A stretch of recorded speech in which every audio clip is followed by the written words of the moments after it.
morning, everybody. I'm Luke Bronin, Mayor of the City of Hartford, and it is such an honor to join Governor Lamont in welcoming you this morning. I want to say a huge thank you to the University of Hartford for hosting us today.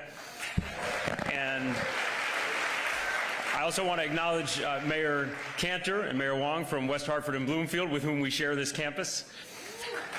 And I want to say thank you to Senator Murphy for pulling us together today. Senator Murphy, you are the single strongest voice for common sense gun laws in the United States Congress, and you are one of the strongest voices for gun safety in this entire country, and we are so proud that you're our senator. Along with Senator Blumenthal and our incredible delegation, a year ago you led the passage of the Bipartisan Safer Communities Act. And the passage of that act and the signing of that law by President Biden was a watershed event. It was a watershed event not because it solved all the problems. We know there's so much work left to do, but because it showed us, after decades of inaction, that progress is possible. It was possible because elected officials had the courage to take that vote, and that was possible because the people in this room built a movement. It happened because students walked out and marched for their lives and kept marching. It happened because moms organized around the country to demand action. It happened because, along with them, groups like Giffords and Brady and Everytown and Sandy Hook Promise came together and built a movement that is stronger than the NRA by far. And of course, it happened because we have a president who promised to break the logjam despite all of our political divides and has delivered on that promise again and again and again.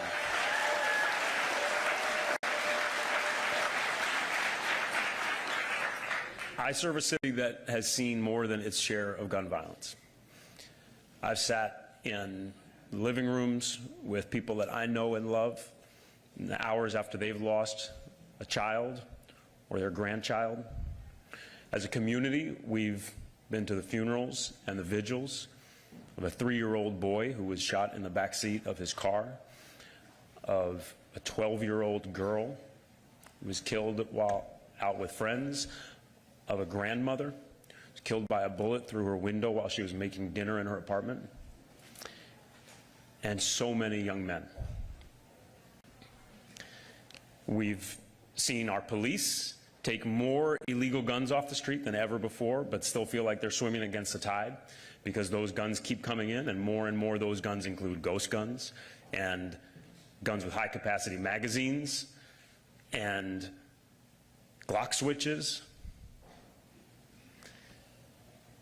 But we've also seen the power of this movement here in our community, because we've seen people like Brother Carl and our Compass Peace Builders out there saving lives, de-escalating disputes.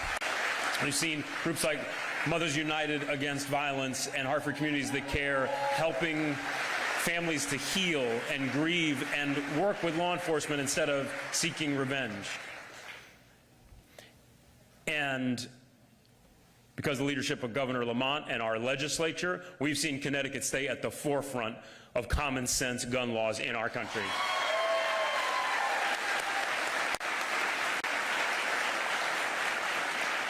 Just this past week, Governor Lamont signed into law a comprehensive set of reforms that he fought for, that organizations like Connecticut Against Gun Violence organized and fought for.